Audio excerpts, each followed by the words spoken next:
les élèves, notre cours de la grammaire aujourd'hui va porter sur la phrase active et la phrase passive, ou bien la forme active et la forme passive. On dit aussi la voix active et la voix passive. Premièrement, qu'est-ce que c'est la phrase active et la phrase passive? Observez ces exemples. Phrase A, la voiture a accroché le cycliste. Phrase B, le cycliste a été accroché par la voiture. Bien, dans la phrase A, quel est le sujet du verbe accrocher? Quel est le sujet du verbe à accrocher?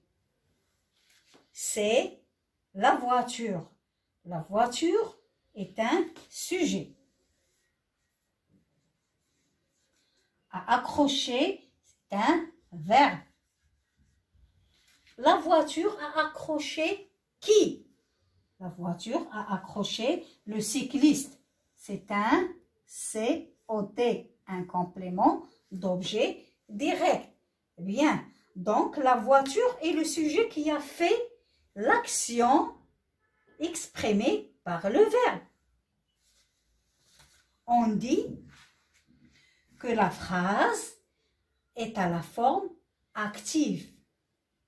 Bien, je répète, quand le sujet accomplit l'action exprimée par le verbe, bien quand le sujet fait l'action exprimée par le verbe, on dit que la phrase est à la forme active. Observez maintenant la phrase B. Le cycliste a été accroché par la voiture. Qui est-ce qui a été accroché par la voiture? C'est le cycliste. Le cycliste, c'est un sujet.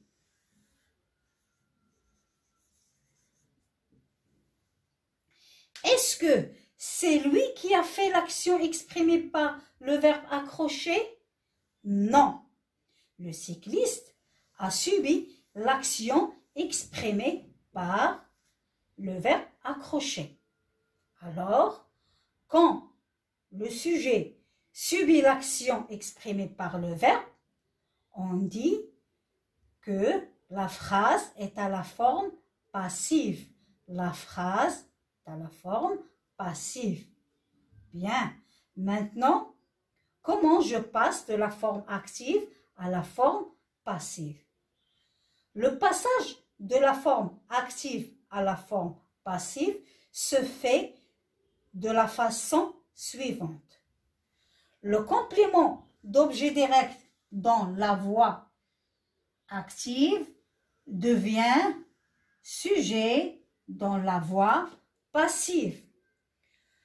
Le sujet dans la voix active devient complément dans la voix passive, introduit par la préposition par. Je répète, le sujet de la voix active devient complément dans la voix passive, introduit par la préposition par. On l'appelle un complément d'agent.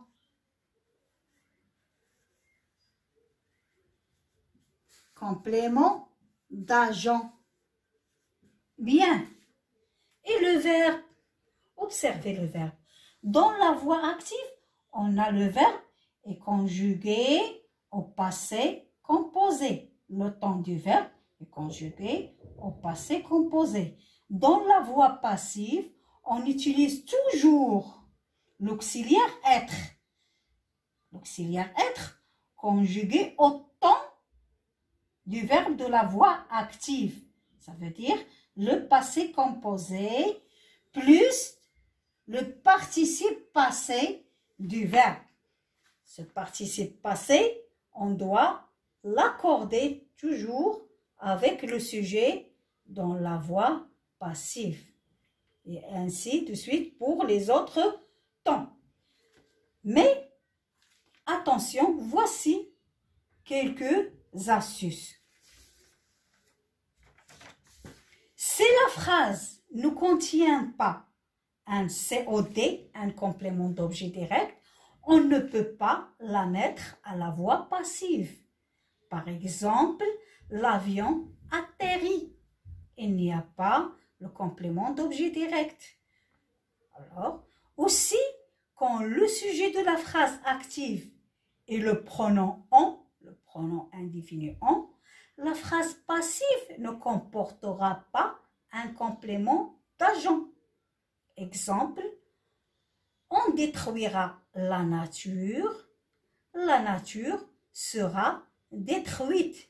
Il n'y a pas un complément d'agent. C'est la fin de cette leçon. Merci de votre attention.